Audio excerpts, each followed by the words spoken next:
The sun hung low over the coastal training base, its golden light stretching across the dust and metal of the Navy SEAL firing range. The sound of gunfire echoed through the air as seasoned soldiers tested their aim, hitting targets set 1,000 yards away. They were legends in uniform, hardened, confident, proud.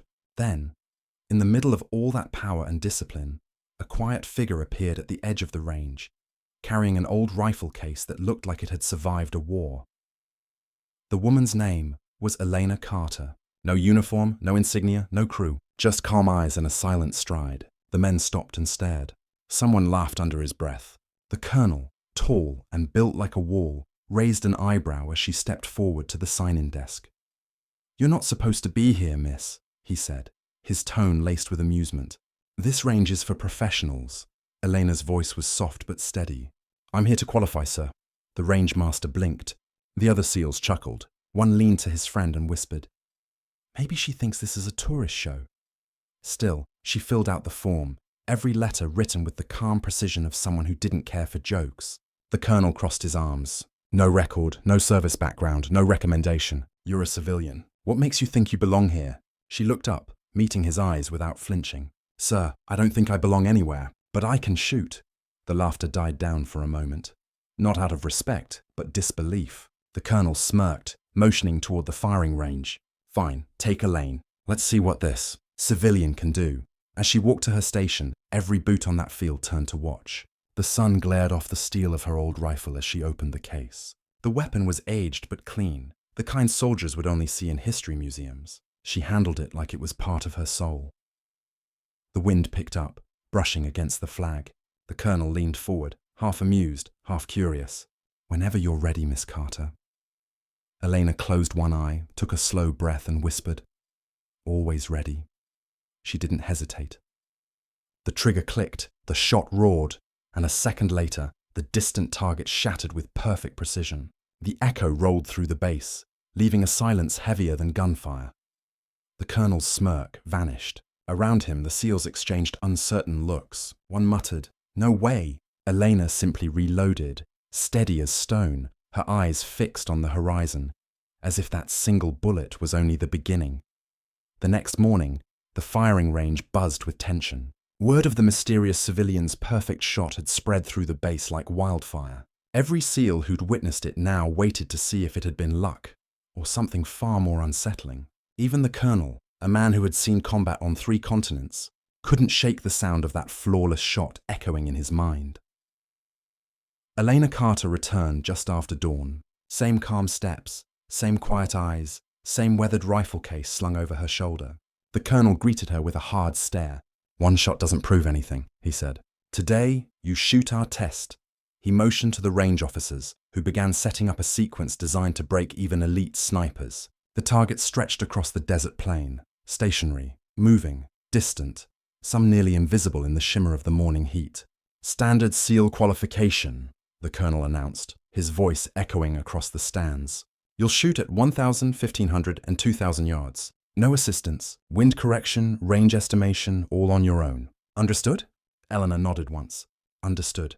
The SEALs gathered behind the safety line, some smirking, some serious. She lay flat on the mat, her movements precise and unhurried. She adjusted the old rifle's scope, checked her breathing, then pulled the bolt back with a click that sounded like it belonged in another time. The colonel folded his arms. "Let's see if lightning strikes twice." The shot rang out. The distant target blinked red, dead center. Another shot, another hit, then another. By the 5th target, the crowd had fallen completely silent. Even the wind seemed to hold its breath. She wasn't just hitting. She was grouping within a few centimeters, a level of control only seen in record-holding snipers.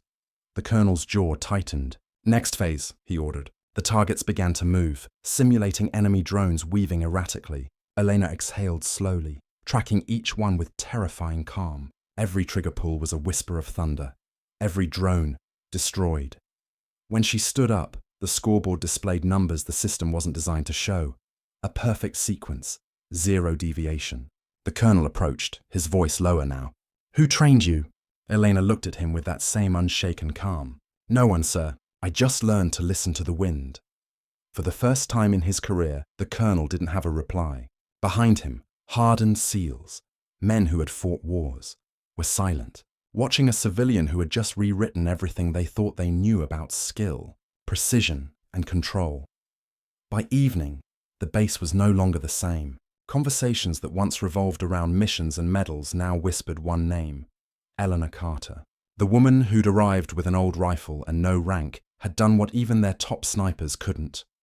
Her name spread through every barracks, every mess hall, every channel where pride was currency. But what truly unsettled the soldiers wasn't her skill. It was her silence. She didn't celebrate, didn't explain, didn't even stay to watch the footage of her own shots. She simply packed her rifle, thanked the range officer, and walked toward the barracks like a ghost returning home. That night, a few SEALs followed her file trail, trying to find out who she really was. The results made their skin crawl. No background, no birth records, no address, nothing. Even her civilian ID was dated less than a year old. The colonel received the same report and frowned deeply. "Nobody exists without a past," he muttered. "Find me where she came from."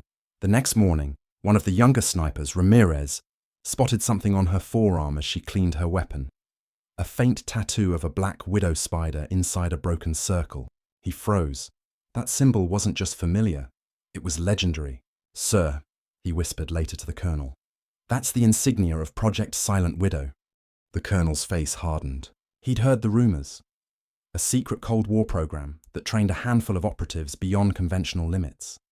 Soldiers who were said to shoot by sound, instinct, and intuition. But those operatives had been declared dead or missing decades ago. That night, security cameras caught Elena alone on the range again. No lights, no spotters, just her silhouette against the moonlit sand. She blindfolded herself, loaded her rifle, and fired. One shot, then another. The sensors lit up in perfect order. Every target hit dead center, in total darkness. The next morning, the colonel confronted her quietly. "You're not who you say you are." Elena looked at him, expression unreadable. "Maybe not, sir, but neither are you when the gun is in your hands. We all become something else." Her calm unnerved him more than her aim. For the first time, he wondered if he was dealing with a civilian, or with something born out of the shadows of forgotten wars, a remnant of a secret that the military had buried long ago. The colonel couldn't sleep that night. Every time he closed his eyes, he saw that civilian woman hitting targets in pitch darkness, blindfolded, like her rifle was part of her soul. He had led Black Ops teams, survived ambushes, and stared death in the face. But this rattled him in a way combat never had. By dawn, his pride demanded an answer. He decided to test her one last time, a challenge no human could possibly win. When Eleanor arrived at the range that morning, the air felt charged. The colonel stood waiting, arms folded, his voice calm but sharp.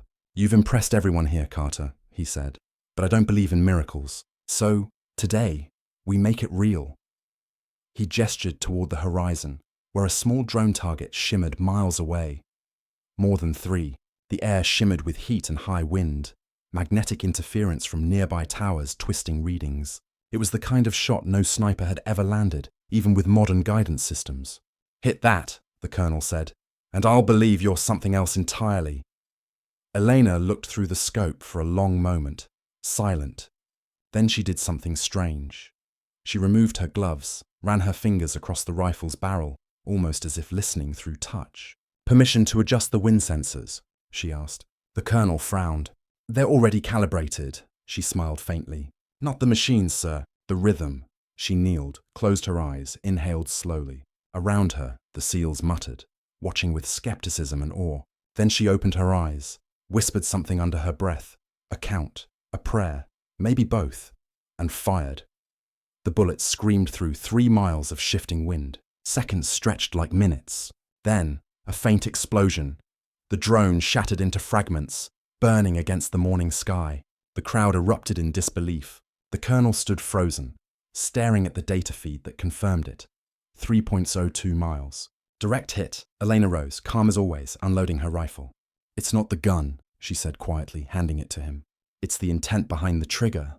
For a moment, the colonel said nothing. Then, without hesitation, he straightened his back and gave her a sharp salute, the kind reserved for legends. The entire line of SEALs followed. The range fell into complete silence as Elena walked past them, her shadow long against the dust. For the first time, the colonel realized he hadn't been testing her. She'd been testing them. The sun was dipping low, casting long amber shadows across the range as the colonel sat in his office, staring at the report on his desk. A courier had arrived that afternoon, with a file stamped classified. Eyes only. The seal was old, cracked from years of storage, marked with an insignia he hadn't seen since his early days in black operations.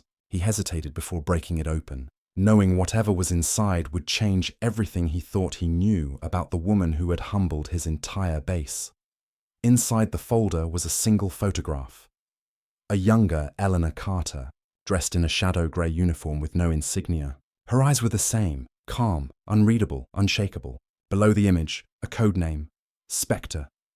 The colonel's pulse quickened. Spectre was no myth. She was the sharpshooter whispered about in declassified fragments of Cold War archives. A phantom who had once ended a hostage crisis with a bullet no one saw coming. Officially, Spectre had died in a failed extraction 20 years ago. But here she was, standing in his range yesterday, holding the same weapon that history claimed was buried with her. He looked up as the door creaked open. Elena stood there, quiet as a memory. "You found it," she said softly. The colonel rose, still holding the file. "You should have told me who you were." "I stopped being her a long time ago," she replied, her gaze distant. Spectre belonged to a world that trained ghosts, not soldiers. "I just wanted to see if the world still remembered how to respect silence." She picked up her rifle case and turned to leave. The colonel stepped aside, instinctively saluting her once more, not out of rank, but reverence. Through the window, the SEALs had gathered along the walkway, their eyes following her every step. No one spoke, no one dared to. They stood at attention, a line of warriors paying respect not to a civilian, but to a legend who had walked back from the dead. At the edge of the range, Elena paused and looked back one last time. "Tell your men," she said, her voice calm and distant. "It's not about how many targets you hit. It's about what you're willing to protect when you pull the trigger." Then she disappeared into the golden horizon, the echo of her words lingering long after she was gone. A ghost, a guardian, and the silent reminder that true warriors never need to prove who they are.